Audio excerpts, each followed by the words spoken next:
평소엔 모르다가 없어지고 나서야 그 소중함을 깨닫게 되는 경우가 있죠.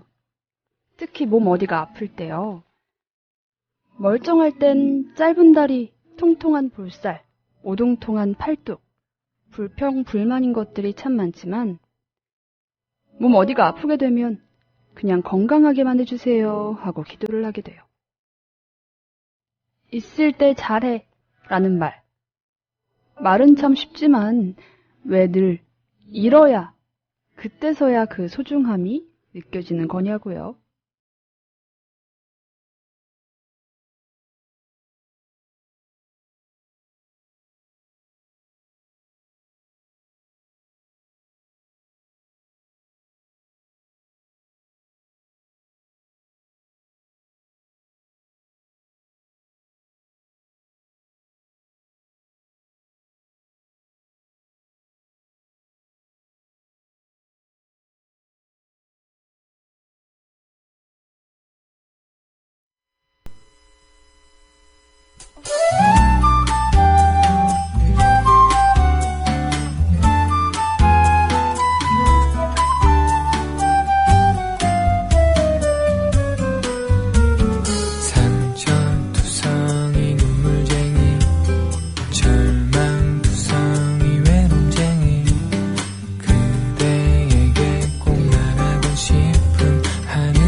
네, 커피소년의 상처는 별이 되죠 들었습니다. 여러분 깜짝 놀라셨죠? 오프닝 곡이 달라서 저도 깜짝 놀랐어요. 아니 노래가 안 나와서 원래 틀던 노래가 갑자기 먹통이 드는 바람에 급하게 다른 노래를 선곡해서 틀었습니다. 놀라셨죠? 진부한 멘트를 하자면 이런 게 생방송의 묘미? 그래요. 제가 이 신체, 몸의 소중함, 평소에는 몰랐던 것들의 소중함이 일어서야 느껴진다. 이 말을 왜 했냐면요. 오늘 아침에, 어제죠. 어제 운동을 오랜만에 갔더니 굉장히 뿌듯한 마음을 안고 집에 돌아올 거라 예상을 했어요. 그런데 웬걸. 그 운동을 하다가 이 스트레칭을 너무 과하게 했나 봐요. 목의 근육이 살짝 이렇게 놀라면서 삐그덕 하더니 지금 목을 돌릴 수가 없는 상태가 됐습니다. 왜 가만히 있으면 괜찮은 것 같다가 움직일 때마다 목 한쪽 왜 힘줄 하나가 이렇게 바짝 선 느낌이라고 해야 되나요? 이렇게 되고 나니까 너무 힘든 거예요. 뭐 베개에 베고 눕는 것도 힘들고 뭐 고개 돌리는 것부터 시작해서 그냥 고개만 아픈가 생각을 했더니 뭐 몸을 일으킬 때도 목에 힘이 굉장히 많이 가는 것 같더라고요. 지금 그래서 거의 목에 기부스를 한 사람처럼 목을 버쩍버쩍 이렇게 들고 있습니다.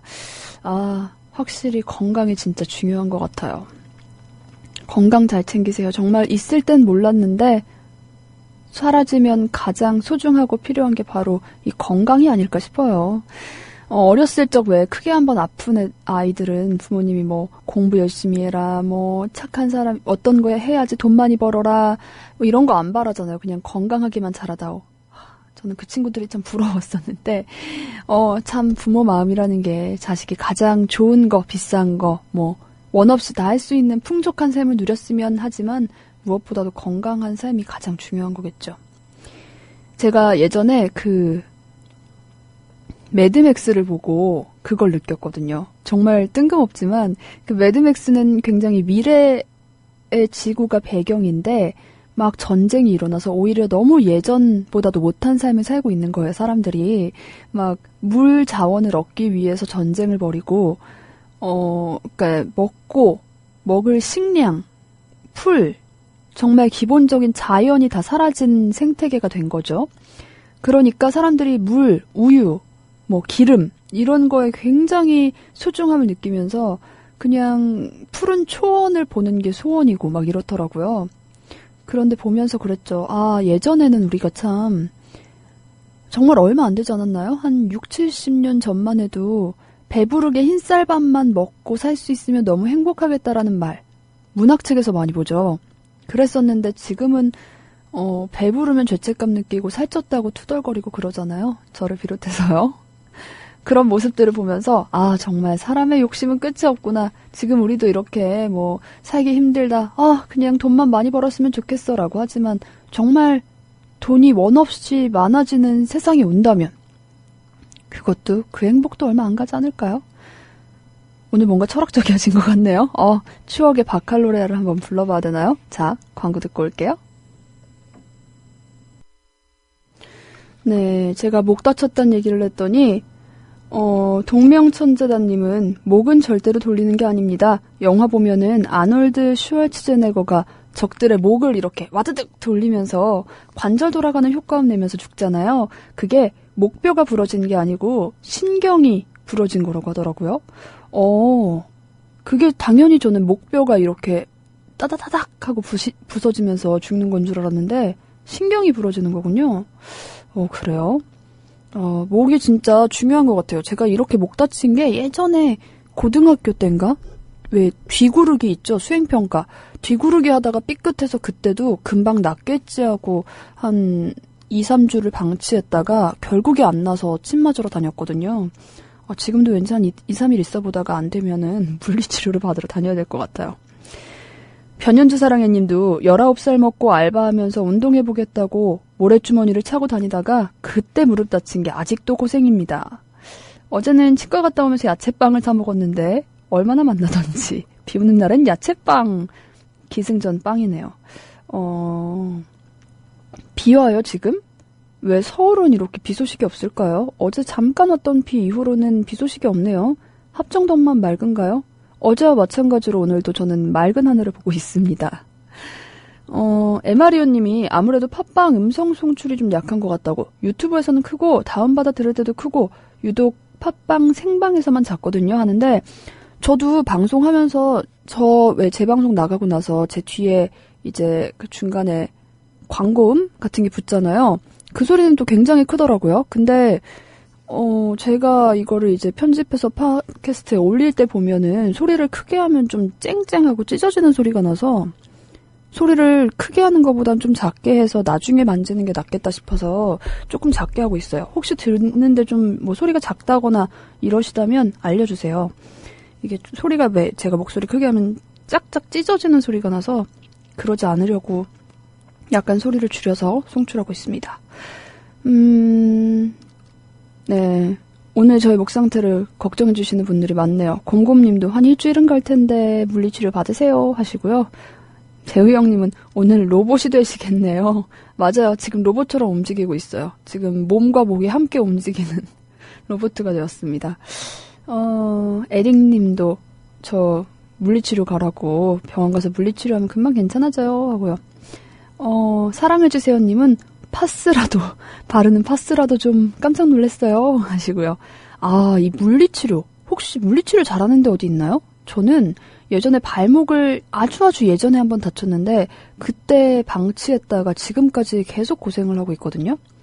근데 뭐든지 다치면은 금방 병원에 가야 되는 게 맞는 것 같더라고요. 이게 바로 안 가고 조금 나중에 가면은 이미 그 빨리 회복되는 시기를 놓쳐버리면은 원래대로 회복이 어렵다고 하네요. 뭐든지 다치면 바로바로 병원에 가야 되는 것 같아요. 나이 들수록 더 그렇죠. 자, 달리는 양님도 후덥지근한 하루가 예상됩니다. 오늘도 출첵하시고요. 예술의 전당포님, 문광님, 아니에스님도 오랜만에 오셨네요. 자, 오늘 읽을 책은요. 쓸데없이 고귀한 것들의 목록 도정일 문학선에서 약간 인문학적인 이야기들, 인문교육, 또 책 읽는 것에 대해서 얘기한 칼럼을 좀 꼽아봤습니다. 한번 들어볼게요.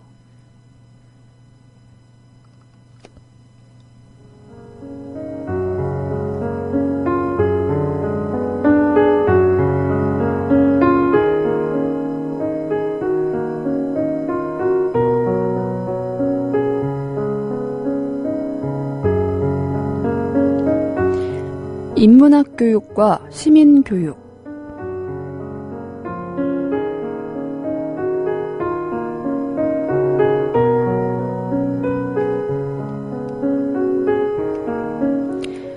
인문학 위기론은 학문으로서의 인문학이 위기에 처했다거나 인문학 종사자들의 밥그릇이 위기 국면을 맞고 있다는 식의 문제의식에 한정된 얘기가 아니다.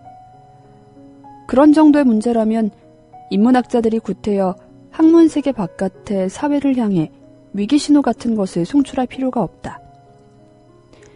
인문학 위기론의 핵심에 놓여 있는 것은 인문학의 위기가 곧 사회적 위기이고 사회적 삶의 위기라는 문제의식이다. 인문학의 위기라는 말은 최소한 3가지 차원에서의 문제적 상황들을 가리킨다.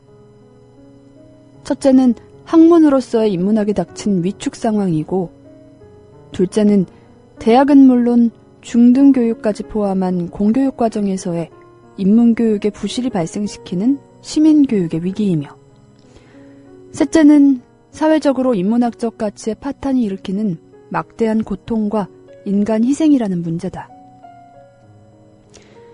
최근에 있었던 이런저런 인문학 위기 선언들이나 신호들은 불행히도 훨씬 본질적이고 절실한 사회적 문제의식을 충분히 전달하지 못함으로써 인문학 위기론이 마치 학문의 위기나 학문 종사자들의 밥그릇 타령에만 한정된 그들만의 위기론인 것 같은 인상을 준 듯한다.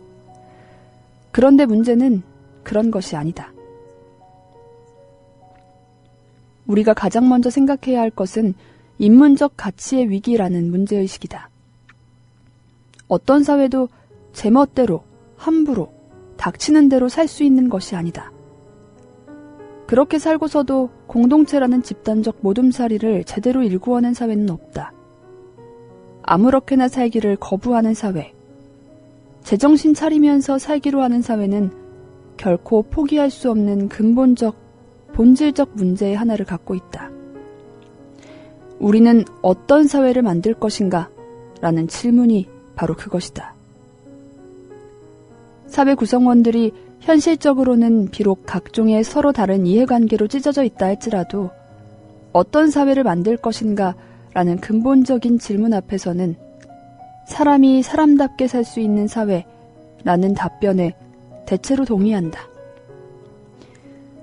사람이 사람답게 살 수 있는 사회를 만드는데 없어서 안 될 기본적인 가치들이 바로 인문적 가치다. 그 인문적 가치의 핵심에는 사람에 대한 존중, 곧 인간의 품위와 생명의 존엄이라는 가치가 놓여 있다.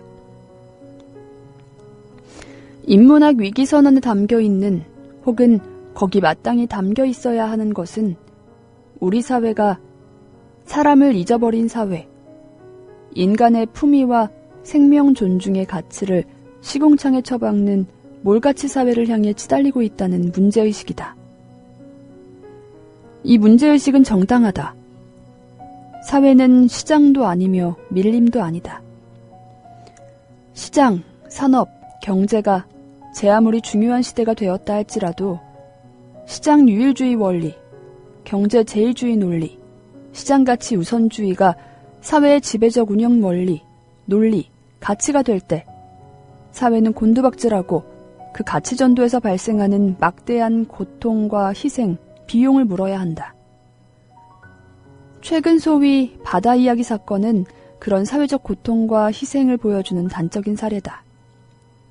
게임 산업을 키워야 한다는 산업 논리가 우리 사회의 집단사고가 되어 사행성 게임도 허용하자로 발전한 것이 도박공화국 사태를 불러온 근본 요인이다. 사람 위에 돈 있다 라는 인간 망각의 전도가치 때문에 우리가 그동안 겪어야 했던 사고공화국적 고통과 희생은 한두 가지가 아니다.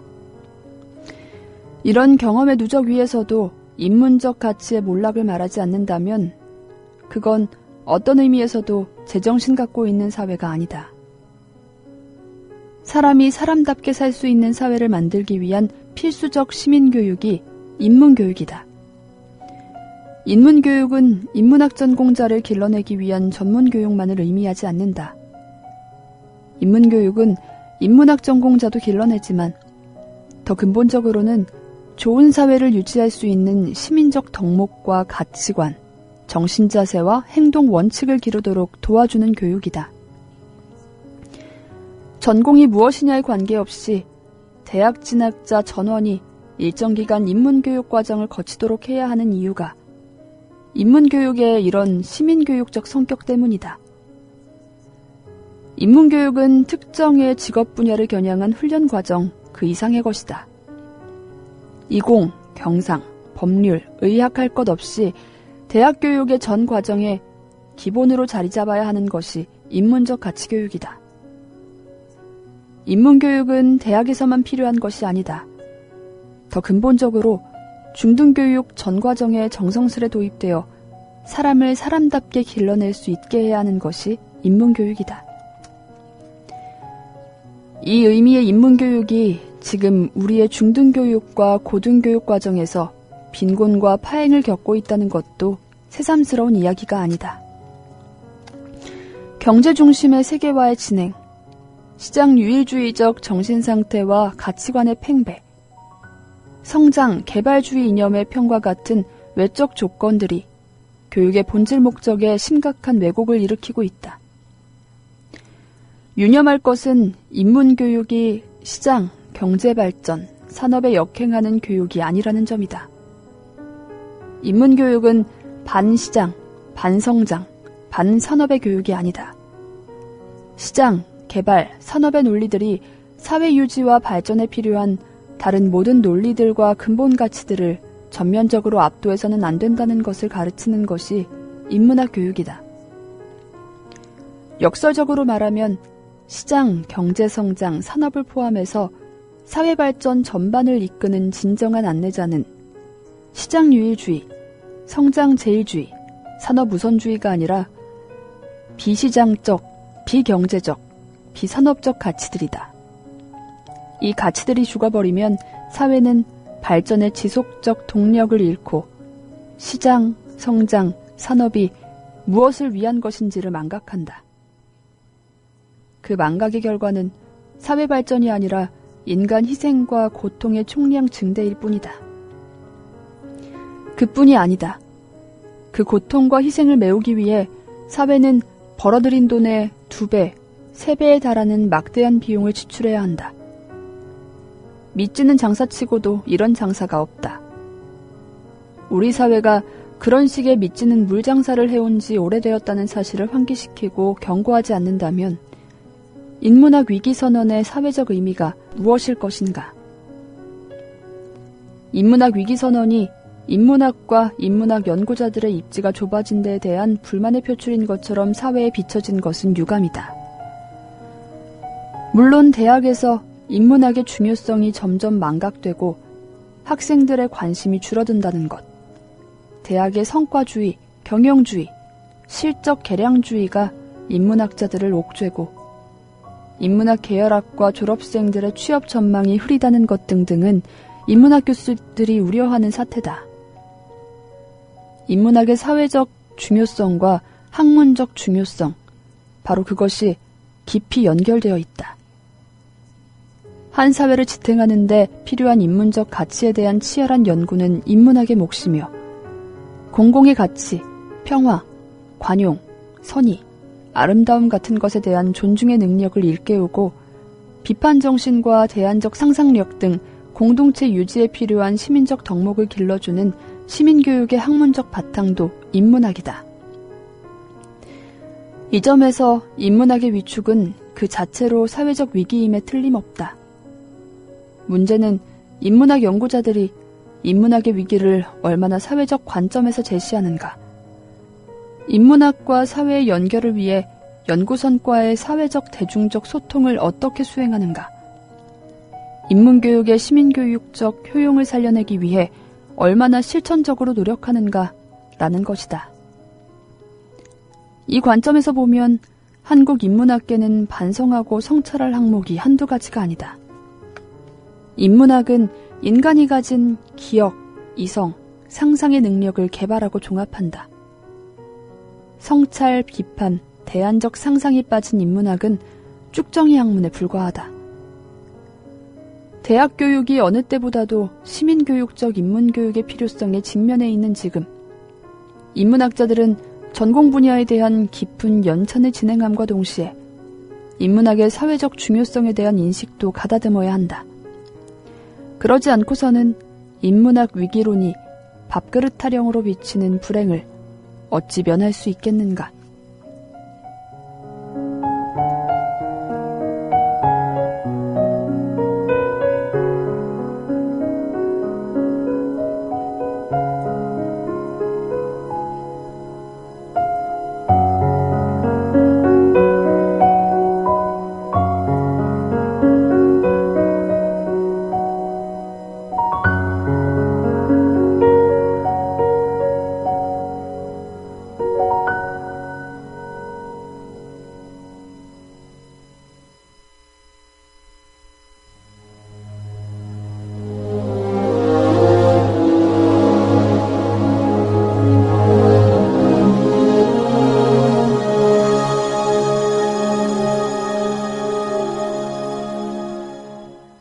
하얗게 피어나 얼음꽃 하나가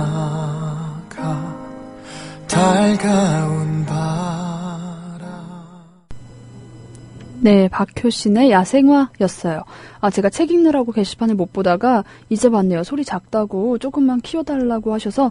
자, 어때요? 지금 조금 키웠는데 아낌없이 주는 나무님 잘 들리시나요?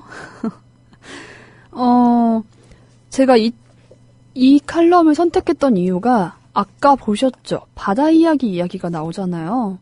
이게 2006년에 쓰인 칼럼이에요. 근데 여기서 그 미래에 대해서 얘기를 하잖아요. 결국 사회 발전이 아닌 인간 희생의 고통 총량 증대일 것이며, 사회는 발전의 지속적 동력을 잃게 될 것이다. 그리고 그 고통과 희생을 메우기 위해서는 사회가 벌어들인 돈의 2배, 3배에 달하는 막대한 비용을 지출할 것이다.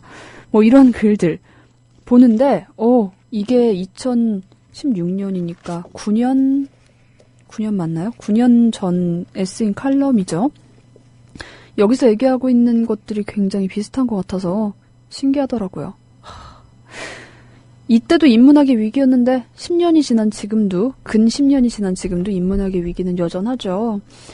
저도 참 그런 것들을 많이 읽는 게 좋다고 생각하거든요. 우리는 대학교 때, 고등학교 때 윤리, 철학, 그때도 우리 철학 바칼로레아 시간을 갖긴 했었지만 철학에 관한 공부는 뭐 고등학교 때 하긴 해요. 하지만 그거는 정말 그거에 대해 생각해보는 게 아니라 그냥 공자는 이런 말을 했고 장자는 이런 말을 했고 맹자는 이런 말을 했다. 다음 중 공자가 한 말이 아닌 것은 뭐 이런 식의 공부를 하다 보니까 그거에 대해 이해는 하지 않는 것 같아요.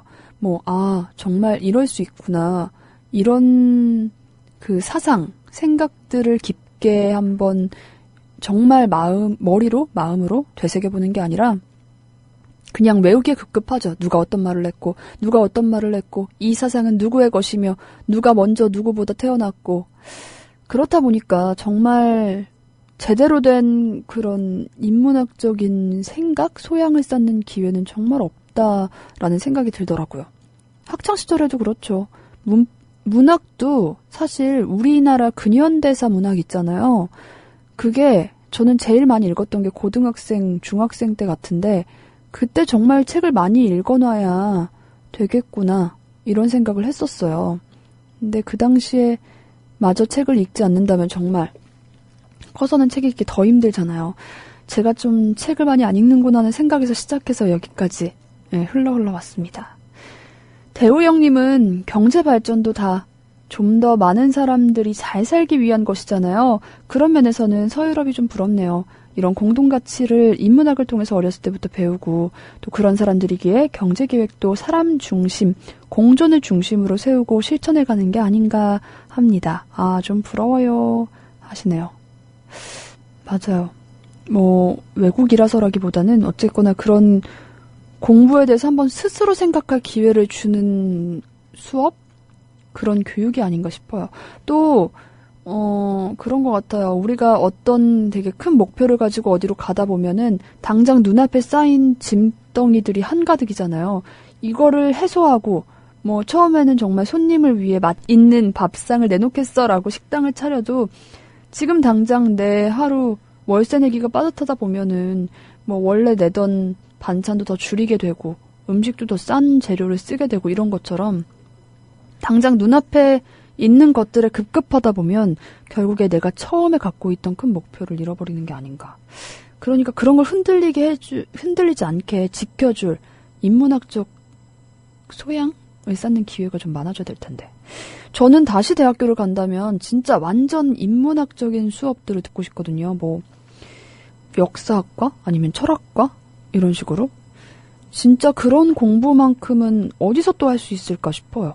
대학교가 진짜 그런 공부를 하기에 좋은 곳이 아닌가 싶은데 사실은 대부분 그런 과 간다 그러면 왜 가냐고 하죠. 경영학과 가라.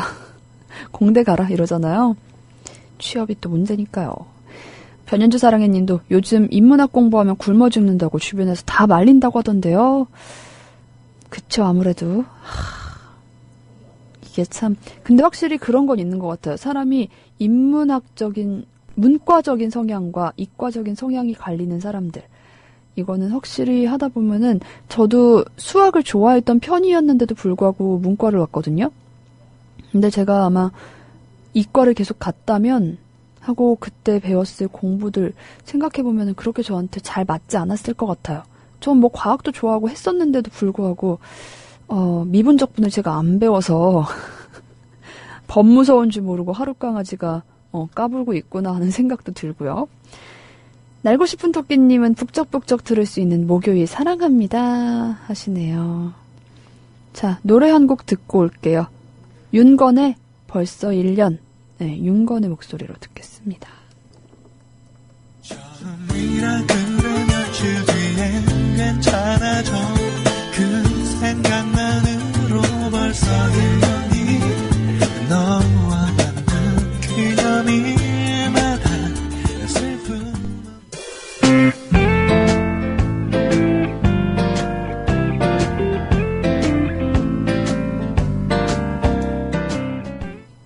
네, 랄라스윗의 여름의 오후까지 들었어요. 아낌없이 주는 나무님, 인문학 그리고 야생화 좋네요. 시험 마지막 날이라서 전 조금 여유로운데 삶의 지혜가 아닌 단순 암기로 이 아름다운 시절을 허비하고 있는 아이들을 보면 참 안타깝고 미안해요. 돈의 가치를 중시하는 사회로의 전반적인 변화가 교육의 변화까지 이끌어낼 수 있을 텐데요. 사회 변화를 선도하는 국민 라디오 화이팅!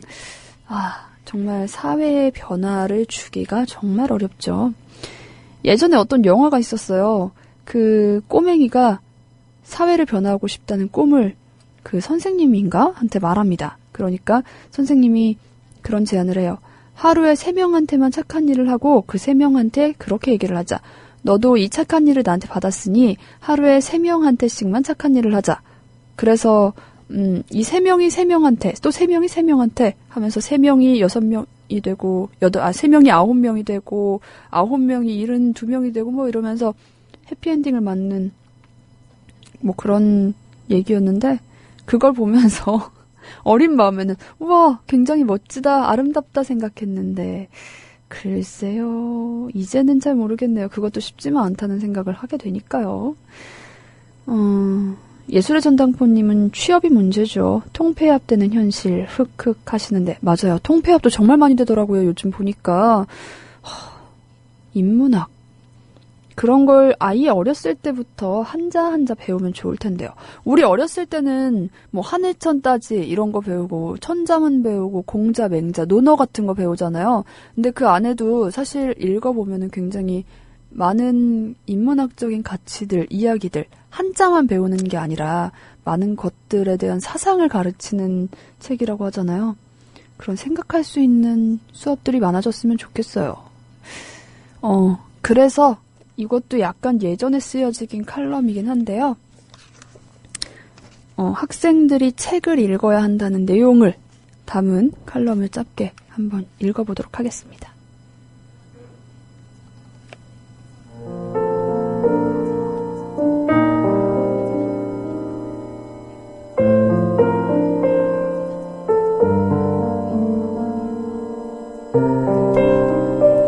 아이들에게 문학을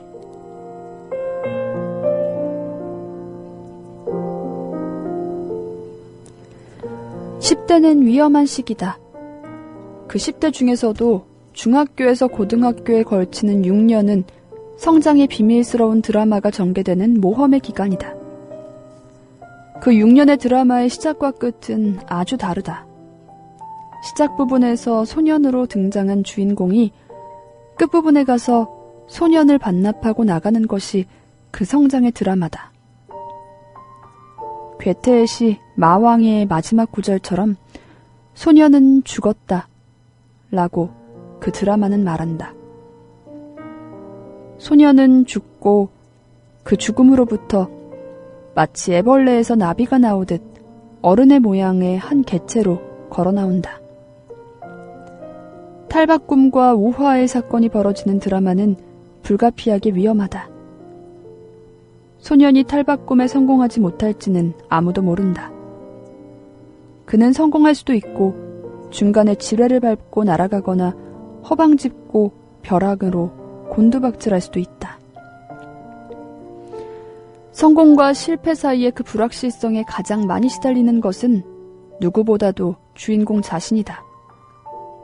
친구들과 어울려 깔깔 웃고 있는 동안에도 그는 두렵고 불안하며 그 두려움, 불안, 갈등 때문에 방황하고 고민하고 저항한다. 양철북의 오스카처럼 성장을 중지하고 싶지만 몸이 말을 듣지 않는다. 몸은 통제 불가의 괴물과도 같다. 그것은 제멋대로 쑥쑥 자라 해마다 옷은 작아지고 목소리는 바뀌고 이건 또 뭔가 사람들이 2차 성징이라 부르는 비밀스러운 것들의 출현과 함께 이상한 충동이 배꼽 아래에서 꿈틀꿈틀 고개를 쳐든다. 몸이 소년을 반납할 모든 징조를 보이면 보일수록 정신은 더 불안하다. 나는 어떤 인간이 될까? 무사히 어른이 되어 사회에 합류할 수 있을까? 나는 실패한 프랑켄슈타인의 괴물, 나고자, 건달이 되지 않을까? 나를 지키고 안내할 수호천사는 있을까? 어디에? 그가 수호천사가 아닌 악마라면? 도망쳐버릴까? 아무도 모르게 아주 먼 곳으로. 불안한 소년, 조만간 소년을 포기해야 하는 그 두려운 성장의 주인공을 위해 학교가 제공해야 할 가장 중요한 교육은 무엇일까? 아니, 교육에 앞서 그에게 가장 필요한 것이 무엇일까? 수학, 영어, 물리학, 컴퓨터? 물론 그런 것도 필요하다. 그러나 그런 것 못지않게 그런 것 이상으로 그에게 필요한 것, 그의 성장을 위해 요구되는 필수품은 따로 있다. 그것은 그가 본뜨고 싶은 모델, 그가 모방하고 싶은 영웅, 그를 감동시키는 인간형이다. 그의 가슴을 사로잡는 그 감동적 인간의 모델을 그는 어디서 구하는가? PC방 컴퓨터 게임에서? 축구 경기장에서? 주식시장에서? 물론 그럴 수도 있다. 영웅의 종류는 많고 지금의 문화 환경은 다수의 채널과 소스로부터 다수의 영웅들을 공급한다. 그러나 성장의 주인공에게 필요한 것은 단순한 성공 모형이 아니라 철학자 엘프리드 노스 화이트헤드의 말처럼 인간적 위대함의 감각을 키워줄 인간 모형과 그런 인간에 대한 이야기다. 그리고 역시 화이트헤드의 주장대로 그러한 이야기의 가장 풍부한 공급원은 문학이라는 이름의 서사문화 자원이다. 중등교육 과정에서 문학교육이 강화되어야 할 수많은 이유 중에서도 가장 중요한 이유는 문학이 인간 성장에 요구되는 필수품이라는 사실에 있다. 그것은 여가활동, 사치품, 교양을 위한 장식물 그 이상의 것이며 문장 연습, 논술 준비, 수사 훈련 이상의 것이다. 위대함의 감각 없이 윤리적 인간은 길러지지 않고 이성과 감성을 조화시키는 균형 잡힌 인간, 공존의 정의에 민감하지 않고 타인의 고통을 흡수할 줄 아는 아름다운 인간은 길러지지 않는다. 그 아름다움, 그 위대함의 감각은 교과서로는 결코 키워지지 않는다. 그런데 지금 우리의 중등교육 실상은 어떠한가? 우리 교육의 실상에 관한 긴 말은 필요가 없다. 현행 교육의 그 구조, 제도, 내용과 목적에서 극히 잘못된 교육, 성장 저해의 교육, 잔인한 인간 파괴적 교육이라는 사실은 바보만 빼고 다 아는 일이다. 다 알면서도 고쳐지지 않고 고치지 못한다는 것은 그 사실도 바보 빼고는 다 안다. 구조적 이유만이 문제의 전부는 아니다. 서로 교과 구조를 개편한다 해도 문학교육에 관한 한 그것을 담당할 인력, 교육 방법, 교육 교재의 문제가 남는다. 문학은 수학이나 영어를 가르칠 때 방식으로 가르칠 수 있는 것이 아니라는 사실도 문학교육에 고도의 기술과 상상력이 요구되는 이유이다. 지금 우리는 중등교육 과정에서의 문학교육의 중요성을 시급히 인식해야 하고 그 필요성을 충족시킬 방법을 진지하게 모색해야 한다. 그런데 누가 이 문제를 문제로 인식하며 누가 방법을 강구하는가? 소수의 가난한 몇몇 일선 교사들 말고.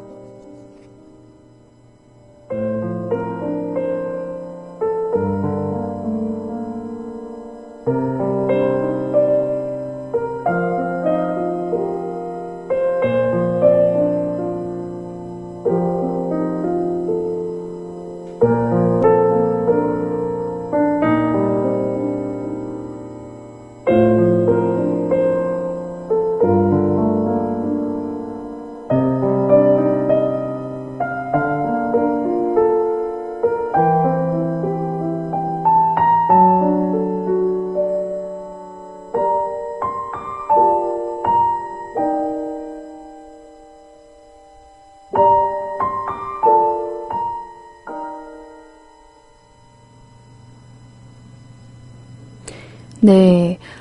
제가 이 책을 읽으면서 우리 북적북적의 중요성을 여러분에게 다시 한번 각인시키고자 결국엔 여기까지 왔어요. 책을 많이 읽어야 해요. 그리고 책을 읽으면서 스스로 생각을 해봐야 되고 정말 그런 것 같아요. 저도 사실 이 프로 읽으면서 제 스스로 책을 요즘 얼마나 안 읽었는지 새삼 느껴지더라고요. 정말 요새는 예전에는 시간이 있으면 책을 읽었는데 요새는 볼 것도 많고 할 것도 많고 책장을 펴기 전에 스마트폰을 먼저 켜죠. 그러다 보니까 정말 책을 많이 안 읽게 되는 것 같더라고요. 이 얘기를 하고 싶어서 결국 오늘 북적북적을 많이 사랑합시다 하는 이야기로 오늘 시간을 마무리하게 되네요. 자, 하늘맘님, 시간 가는 줄 모르고 이랬어요. 어떡하면 좋아요. 꼭 다운해서 들을게요 하십니다. 네, 꼭 다운받아서도 들어주시고요. 치유지아님도 진짜 중요한 말씀 하셨어요. 인문학을 강조하거나 강요하지 말고 부모님이 책을 읽고 아이들이 책을 읽을 수 있도록 해주는 게 중요하죠. 맞아요. 제 친구들 중에도 집에 텔레비전 없던 친구들이 고등학교 때도 몇 명 있었거든요. 그땐 정말 상상할 수가 없었어요. 집에 가면 TV 안 보고 뭐해? TV를 안 보면 뭐 할 수가 있어?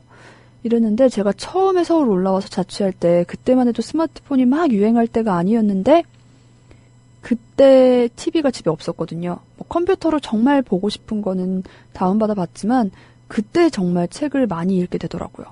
확실히 이 거실에 TV 놓고 부모님이 TV를 맨날 보면 아이들도 영향을 받을 수밖에 없는 것 같아요.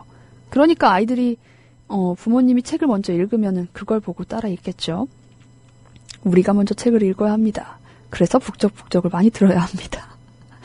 자, 대우영 님도 아름다운 세상을 위하여 제가 아까 얘기했던 그 영화인가 봐요. 그 영화 감동적이게 봤다고. 저도 오래돼서 가물가물하네요. 이런 영화였죠. 제목이 아름다운 세상을 위하여. 그 로빈 윌리엄스 아저씨가 나왔던 것 같기도 하고 확실하게 기억이 안 나네요. 오늘 북적북적은 요 정도에서 마무리를 하도록 하겠습니다. 내일은 다른 책을 들고 여러분 곁으로 찾아올게요. 오늘 하루 즐겁고 신나고 활기찬 하루 되시고요. 오늘 비 오는 곳도 있다고 하니까 빗소리 즐기면서 상쾌한 하루 보내셨으면 좋겠습니다. 오늘 마지막 곡은 라이너스 담요의 시그널송이에요. 여러분 우린 내일 다시 만날게요. 저는 지금까지 최혜인이었습니다. 모두들 안녕.